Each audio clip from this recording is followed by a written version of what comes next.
This is San Diego News Daily. I'm Monica Dean. Let's get right into your top local stories. Police say they have tracked down the woman accused of hitting and killing a 70-year-old woman as she crossed the street. Officers report that they have arrested 46-year-old Monica Armenta after she struck Ri Ju Yu on North Greensview Drive on Chula Vista, that is, on Sunday. Yu lived in China, but she was here visiting her son who had recently retired from the Navy. And now he says he's unsure of how to break the devastating news to his family back in China.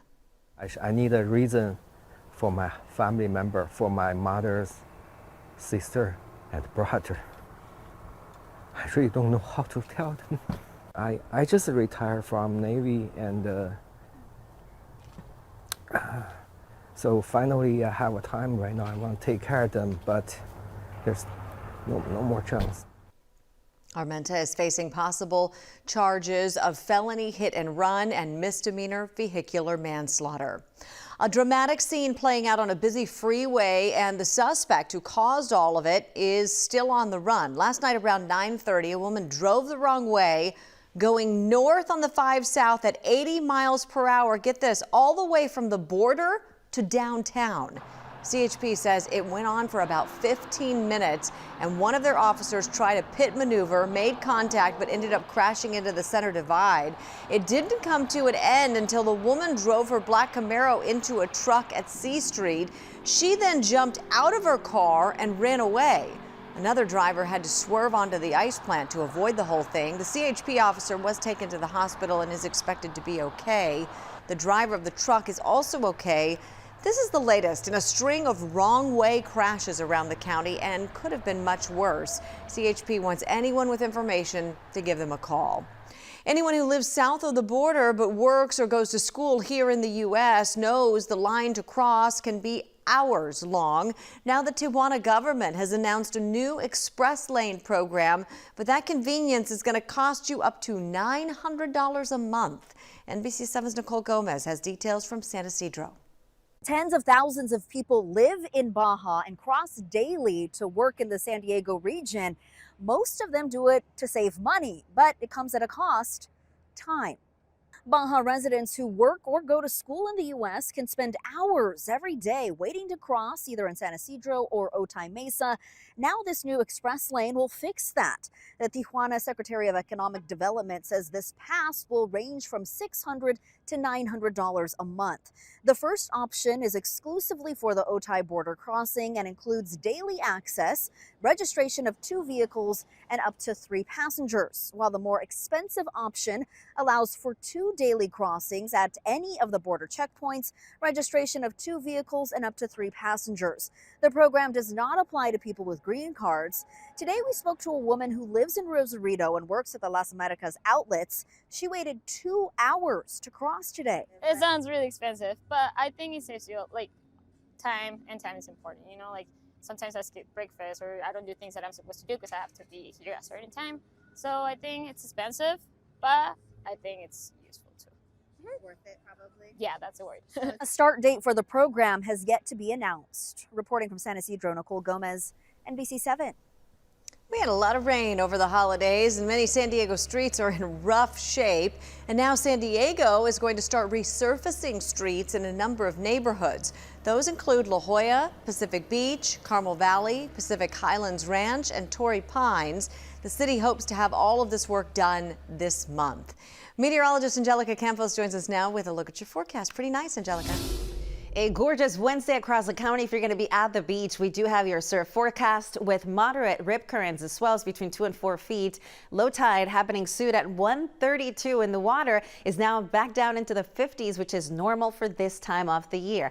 We're going to be in the 60s early afternoon, cooling down to 60 at 8 near the coast, inland valleys. Upper 70s dropping to 60 at 8. And for the next few days, we're going to be tracking Santa Ana winds, but clouds will be back Friday morning, cooler heading into next week. We'll have more. All right, thank you. President Trump is once again threatening to pull funding from sanctuary cities and states starting February 1st. The impact it could have here locally, that's coming up next. Stay with us. You count on breaking news. We continue to monitor several new developments. and help preparing for the unexpected. A red flag warning will start tomorrow. You count on stories from your community. You count on getting different points of view. We're still human. And your voice being heard. The air is not safe. You count on in-depth reporting. They were saying, finally, we feel that we're being taken seriously. Because you know the whole story is more than just the headline. This is coverage you count on, only on NBC 7 and Telemundo 20. This is San Diego News Daily.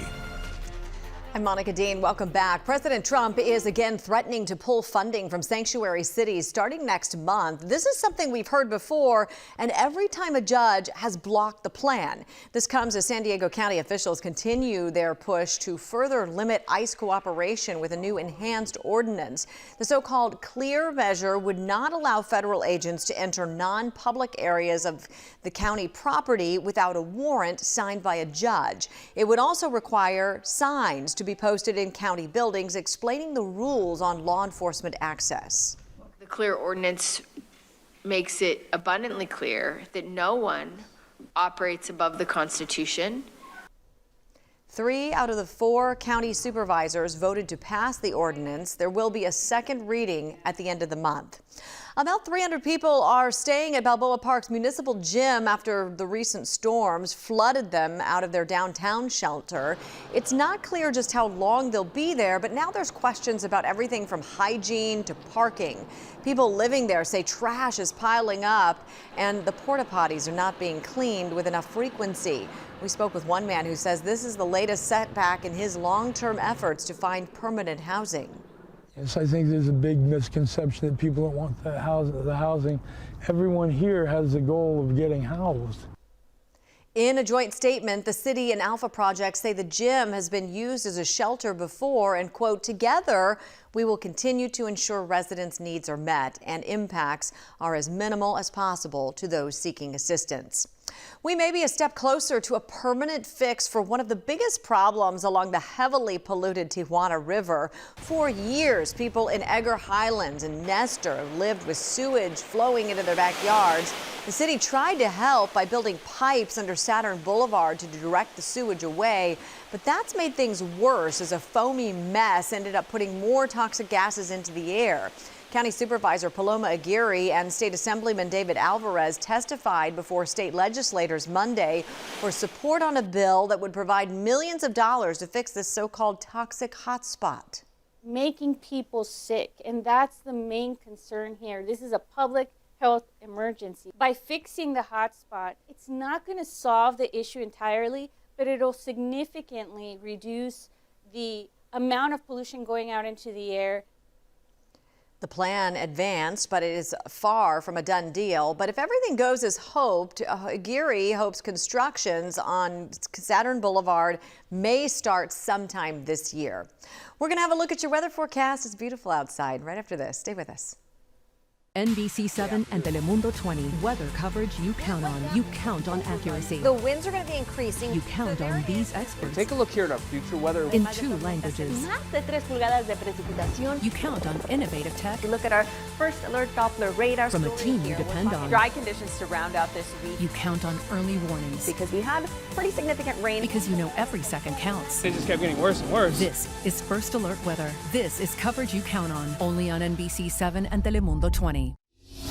And we have a winter warm-up this afternoon. A few high clouds rolling in across the county, but other than that, fairly quiet with easterly winds still providing warmth and also dry conditions around the county. We're going to see those numbers topping at 82 degrees in Poway, 81 Ramona, in El Cajon 83, 72 for Encinitas. And over the next few days, it's going to look a little bit different with clouds, clouds rolling in Friday morning into the weekend, patchy fog, mostly sunny in the afternoons, beautiful in our inland communities, but staying warm.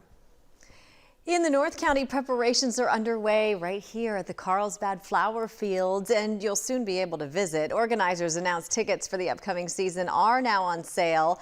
This is what it's looked like in previous years. This year's flower season goes from March 1st until May 10th.